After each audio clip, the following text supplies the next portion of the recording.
여러분, 재테크 충격, 한 달 새에 연봉 날렸다. 근데 이거는요, 1월 달이 그만큼 긴축 발작이 왔었다는 뜻이에요. 긴축 발작이. 주가는 주가대로 떨어지고요. 부동산은 부동산대로 떨어지고요. 암호화폐는 암호화폐대로 떨어졌습니다. 쉽게 말하면 거품이 쭉쭉쭉쭉 빠져나간 거예요. 그러니까 이게 안 떨어질 수가 없었어요. 안 떨어질 수가. 그러니까 영끌한 사람들, 비투한 사람들 입장에서 보면 나는 어떻게 하든 벼락거지를 면하고 싶었으나 오히려 지옥거지가 돼가는 그런 상황이 되고 있습니다. 지옥거지. 왜 그럴까요? 왜 그럴까요는요. 뭐 크게 말하면 두 가지를 들 수가 있는데 일단 하나만 들겠습니다. 그 하나는요. 1월 달에 아주 지대한 영향을 미쳤기 때문이에요. 또 다른 하나는 우크라이나 사태인데 1월 달에 그렇게 영향을 미쳤을까? 그것은 제가 장담할 수가 없기 때문에 분명한 것은요. 통화 정책이 엄청나게 영향을 미쳤습니다. 미국의 금리 인상을 어떻게 하느냐에 따라서 달라진다고 하니까 이게 긴축 발작을 일으킨 겁니다. 여러분, 제가 긴축 발작 터진다고 말씀을 여러 번 드렸습니다. 그리고 그 긴축 발작의 시작점이 제가 작년 말부터 시작이 돼서 계속해서 터지고 있다고도 말씀을 드렸습니다. 그거 현실입니다. 그리고 사실이었습니다. 사실이었습니다. 그만큼 말입니다. 긴축 발작 때문에 투자한 사람들이 주식에서도 마이너스, 부동산에서도 추락, 암호화폐에서도 급락을 맞았다는 뜻입니다. 자, 여러분 이거 한번 보세요. 이거를 보면 갑자기 무섭습니다. 사실 여러분도 알다시피 2021년 7월 6일 날 우리 코스피는요. 3,305.21을 기록했어요. 그때에 대비하면 여러분 2월 11일 2,741.74를 기준으로 했을 때 17%나 하락했습니다. 17%. 그런데 1월 말 기준으로 하면 20%가 하락했어요. 20%. 코스피가 20% 하락했단 말입니다. 이런 상황에서 여러분 이게 우량주를 선택하지 않고 성장주를 선택한 많은 투자자들, 비투한 사람들 어떻게 됐을까요? 30%, 40% 폭락한 것은 어쩌면 당연해요. 심지어 좋다고 이야기하는 현대자동차, 삼성 SDI 이런 주식에 2천만 원, 3천만 원, 4천만 원, 5천만 원씩 투자를 했는데 평균 수익률이 마이너스 30%가 넘는 것 수두룩하거든요. 그만큼 많이 떨어졌다는 이야기예요. 그만큼. 진짜 장난 아니게 떨어졌다는 이야기예요. 시장 자체가 굉장히 혼란스러웠다는 이야기입니다. 그런데 여러분하고 저하고 투자한 삼성전자는 어떨까요? 뭐 제가 꼭 자랑하려고 하는 건 아니지만 삼성전자는요. 제가 작년 7월 22일부터 조금씩 사서 모으자고 했죠. 아마 지금 현재 여러분들은 어떤지 모르겠어요. 저는요. 한 1% 가까이 1% 가까이 플러스입니다. 저는 마이너스가 아닙니다. 이 어려운 시장에서 말입니다. 이 어려운 시장에서.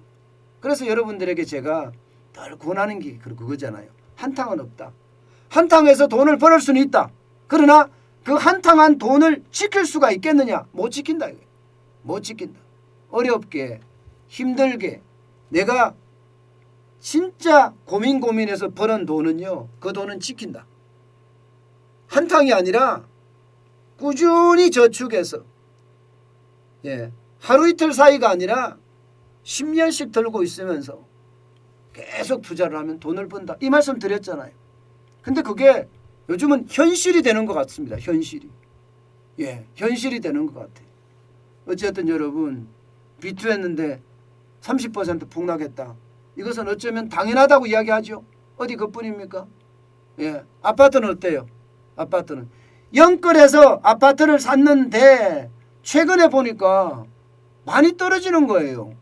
실제 지표상으로도 보면 2021년 8월 2일에 0.37%였던 수도권 아파트 가격 상승률이 지금 2022년 2월 7일 현재 마이너스 0.02%까지 떨어졌습니다.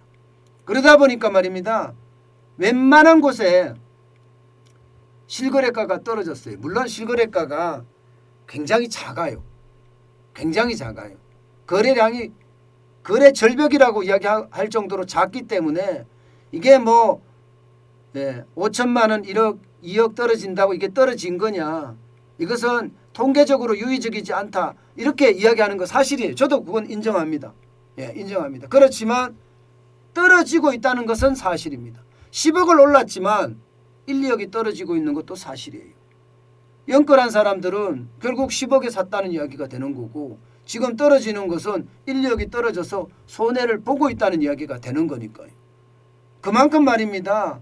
심각하게 지금 부동산 쪽에서는 규제 때문에 또 3월 9일 대통령 선거를 앞두고 관망을 하는 자세들 때문에 지금 시장이 정중동 움직이지 않는다. 급한 사람들만 움직인다. 그렇기 때문에 그래도 뭐 어쨌든 지금 뭐 거의 뭐 5천만 원 1억씩 떨어지니까 떨어지는 모습은 굉장히 크다 이렇게 보는 거죠. 여기다가 또 젊은이들이 많이 투자한 암호화폐 있습니다.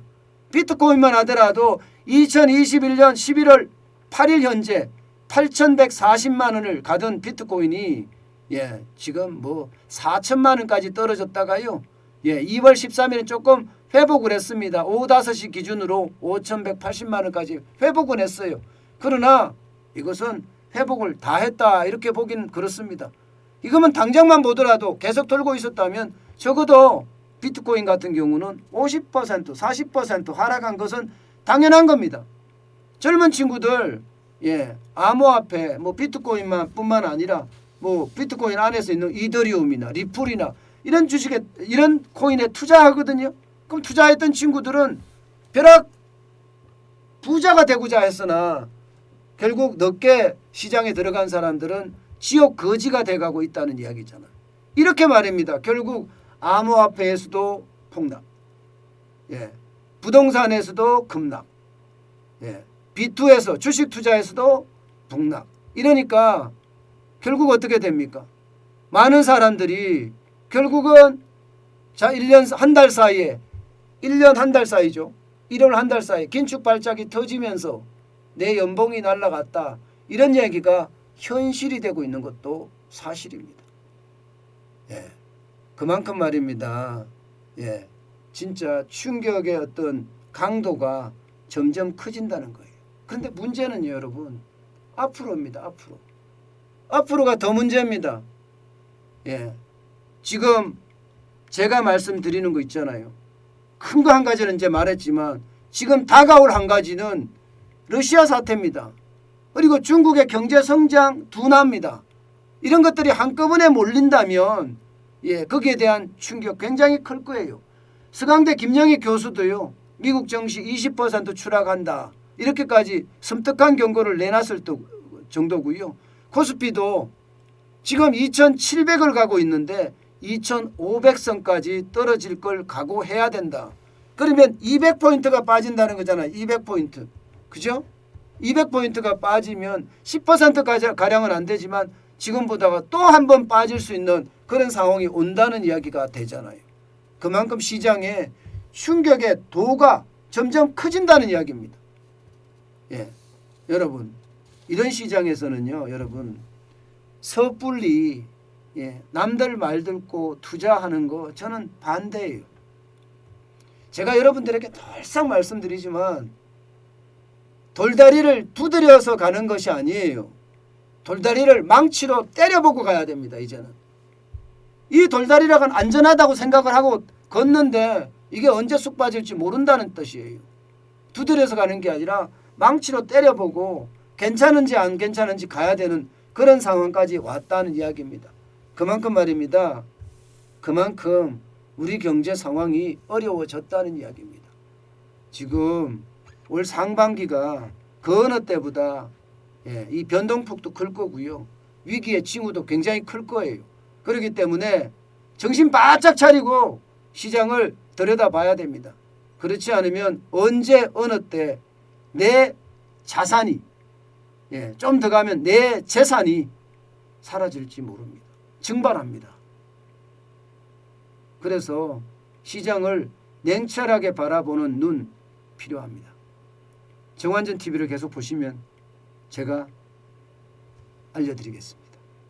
제가 신은 아니지만 지표를 가지고 여러분과 함께 이 위기를 탈출할 수 있는 방법 찾아보도록 하겠습니다.